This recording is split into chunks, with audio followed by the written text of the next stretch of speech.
আসসালামু আলাইকুম।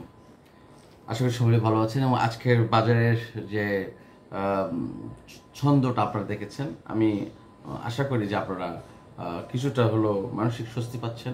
বাট হয়তো যাদের দাম কমে গেছে তারা একটু অস্বস্তি পাচ্ছেন, যাদের দাম বেড়ে গেছে তারা বেশি স্বস্তি পাচ্ছেন।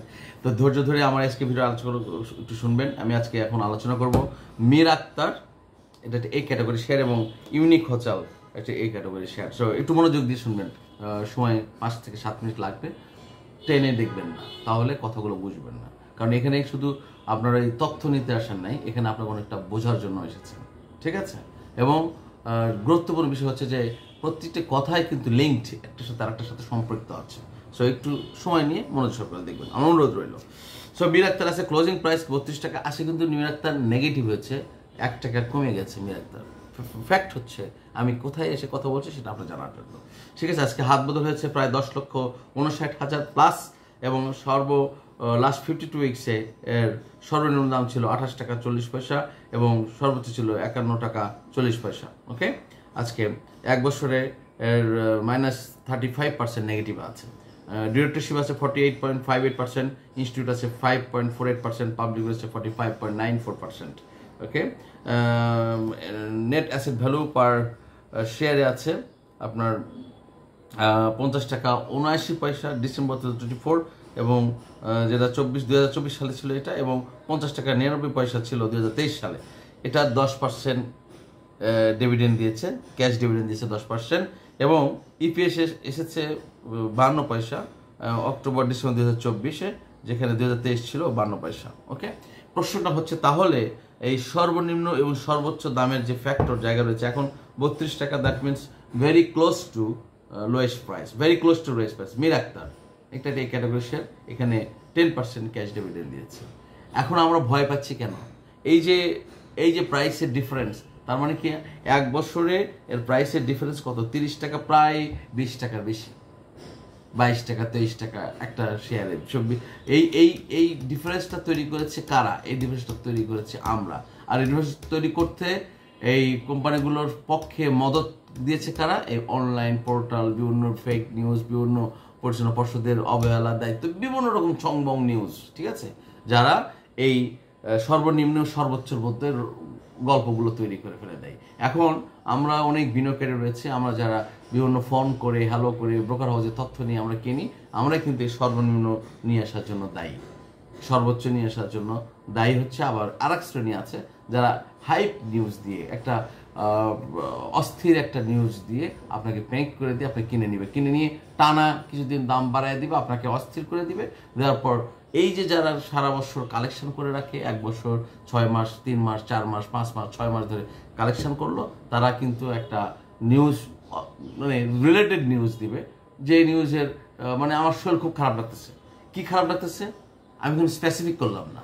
I am feeling not good. ভাই, আপনি feeling not good means there so many reason.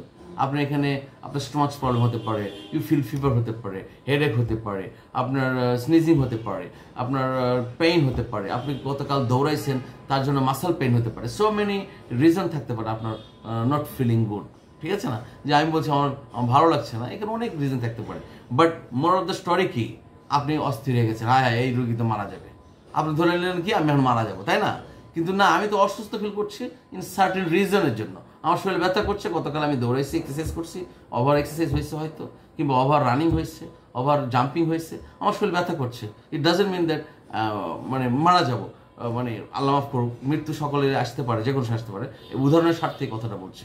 So আমরা কোম্পানির ক্ষেত্রে এই কাজটা করে থাকি, যে একটা নিউজ আসছে মানে কোম্পানি উইল বি ডিস্ট্রয়, কোম্পানির এখান থেকে কি ফ্লাই হয়ে চলে যাবে, এখানে ডিসঅ্যাপিয়ার হয়ে যাবে কোম্পানি, কিন্তু তা হবে না। কেন? এটাই আপনার বিশ্বাস রাখতে হবে যে আপনি কোথায় ইনভেস্ট করছেন, কেন ইনভেস্ট করছেন, কী কারণে ইনভেস্ট করছেন, মোরালিটি কি, এই কোম্পানির ফান্ডামেন্টাল স্ট্রাকচার কি, কোথায় আপনি আসছেন, এটার এই নিউজটার গভীরতা কি। একটা নিউজ দেখে অস্থির হয়ে যাবেন না। সুতরাং মীর আক্তার ব্যাপারে আমি যে কথা বলেছি, আশা করি আপনারা বুঝতে পেরেছেন। ভয়ের কোনো কারণ নেই, ক্যাশ ডিভিডেন্ড দিয়েছে 10%, বাট আপনি ধীরে ধীরে সংগ্রহ করতে হবে।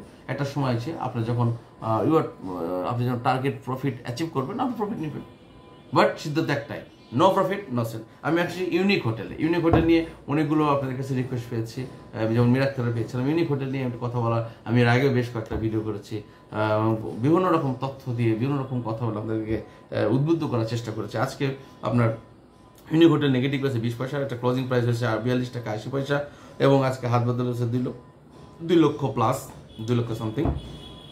লাস্ট 52 উইকসে এটা দেখুন 41.9, মানে দ্যাট মিনস 42 টাকা এটার আপনার লোয়েস্ট প্রাইস ছিল, এবং হাইস্ট প্রাইস ছিল 63.9। এটা কিন্তু একই কন্ডিশন। ইউনিক হোটেল বাংলাদেশে একটা সুনামধন্য, one of the most top 5 star hotel, western hotel, unique hotel. তাদের অনেকগুলো প্রপার্টি রয়েছে, অনেকগুলো 5 স্টার হোটেল আছে, শেরাটন, হানসা সহ আরও অনেক প্রপার্টি আছে, তাদের অনেক প্রপার্টি আরও আসতেছে। কিন্তু আমরা কেন আস্থা রাখতে পারছি না? 1000 কোটি টাকার প্রপার্টি, এটা কি চলে যাওয়ার কিছু নেই। এটা একটা বাংলাদেশের একটা ব্র্যান্ড পেয়ে আছে ইউনিক হোটেল। আর যে এই যাদের পিছনে এই আপনার বিনিয়োগ বাজার কাজ করছে, it's a huge property, huge. You can visit this location is Gulshan 2. Okay, so আপনারা এটা দেখে আসতে পারেন। তাদের শেরাটন হোটেল রয়েছে, হানসা রয়েছে, আরও 2টা চেইন হোটেল তাদের আসতেছে। সুতরাং এখানে তো ভাই ভয় পাওয়ার কিছু নেই। তারা 60% ক্যাশ ডিভিডেন্ড দিয়েছে, তারা তো আপনাকে আসতে রিপোর্ট দিয়েছে। 1 বছরে 30% নেগেটিভ রয়েছে এখনও। এখানে ডিরেক্টরশিপ রয়েছে 52.45%, ইনস্টিটিউট রয়েছে 29.3%, পাবলিক রয়েছে 17.99%, এবং সর্বনিম্ন দেখুন, সর্বনিম্ন 41 টাকা 90 পয়সা, দ্যাট মিনস 42 টাকা, এবং সর্বোচ্চ 63 টাকা। এটা আরও অনেক দাম বেশি গিয়েছিল, বাট যেহেতু 1 বছরের সর্বোচ্চ ছিল যার কারণে এটা আসছে। সুতরাং আমার প্রশ্নটা হচ্ছে, দেখুন যে এই যে 20-25 টাকা যে এই তারতম্য, আমরা কিন্তু নিউজ হয়ে যাবে। হ্যাঁ, কারণটা কি? নিউজ দিয়ে দিবে যে এই যে লাস্ট আগস্ট থেকে এই মাস পর্যন্ত পর্যটক বাংলাদেশে আসছে নাই, বিনিয়োগ ব্যবসা খারাপ যাচ্ছে, বিজনেস নেই, দ্রব্যমূল্য ঊর্ধ্বগতি। হ্যাঁ, আমি বাবা ইউনিক হোটেল মনে হয় আমার ভালো কিছু করবো না, বন্ধ হয়ে যেতে পারে, অর্থাৎ আমি বের হয়ে যাই। হ্যাঁ, 1 টাকা 2 টাকা লস দিয়ে আমি বের হয়ে গেলাম, তাই না? না ভাই, অনুরোধ, এই ধরনের ভুল করবেন না। এই ধরনের ভুল করার কারণ থেকে বিরত থাকুন। সিদ্ধান্ত নিন যে আপনি একটা ফান্ডামেন্টাল কোম্পানিতে ইনভেস্ট করেছেন, আপনি এতে প্রফিট বের করতে পারবেন। একটু স্থির হন, এবং এই যে একবারে সব ফান্ড খালি করে কিনবেন না, দাম পড়ে গেলে আবার যেন কিনতে পারেন এবং সেখানে রিকভার করতে পারেন, এবং এই টাকাটা যেন অবশ্যই আপনার ফ্রিজ মানি হয়, আপনি যেন একটা স্টেবল মানি থেকে আপনি নিয়ে এসে এটা ইনভেস্ট করতে পারেন, সেদিকেও চিন্তা রাখতে হবে, এবং ধৈর্যশীল হতে হবে। হ্যাঁ, দাম কমে গেছে, কালকে আবার কিনে নিলেন, তারপরে দাম কিনে, একটু ওয়েট করেন। এর গতি বুঝতে হবে, এর মুভমেন্টটা বুঝতে হবে। আবার আমি বলেছি আমার ভিডিওগুলোতে, আমি একটা কথা বলে রাখি যে আপনাকে মাথায় রাখতে হবে যে আপনি ইনভেস্ট করেছেন Bangladesh stock exchange market, Bangladesh security exchange আপনার নিয়ন্ত্রণ করছে। এই নিয়ন্ত্রণ সংস্থার মানুষগুলো কীরকম, এদের পালস কীরকম, অ্যাটিটিউড কেমন, ক্যারেক্টার কেমন, এই মার্কেটের অ্যাক্টিভিটিস কেমন, কী ধরনের নিউজ এই মার্কেটে এসে মার্কেটকে প্রভাবিত করে, এই সবগুলো আপনার মাথায় রেখেই আপনাকে ইনভেস্টর হিসেবে কাজ করতে হবে, তবে আপনি সফলতা করতে পারবেন। প্যানিক নেবেন, আপনি যদি অস্থির হয়ে যান, তাহলে এই মার্কেট আপনার জন্য নয়, আপনি এতে লাভ করতে পারবেন না। আপনি যদি কোনো কারণে আইটেম পেয়ে যান, সেখানে যদি লাভ করতে পারেন জোয়ার মতো, it's not credit goes to you, এটা আপনার কোনো ক্রেডিট নেই। এখানে আপনি প্রফিট পেতে পারেন, দিট ইজ ডিফারেন্ট পার্ট। আমি কিন্তু শুধুমাত্র প্রফিটের কথা বলি না, আমি কিন্তু প্রফিট তৈরি করার কথা বলি, যে হাউ টু মেক মানি। ঠিক আছে, আরেকজনের ধার করা বুদ্ধি নিলাম, আরেকজনের ধার করা তথ্য নিলাম, নিয়ে কিনলাম, প্রফিট করলাম, this is not my credit. আমার ক্রেডিট হচ্ছে আমি এখানে এই মরুভূমিতে আমি গাছ লাগাবো, এই মরুভূমির গাছে আমি ফুল ফুটাবো, ফল ফুলাবো, সে ফল আমি খাবো। This is my plan.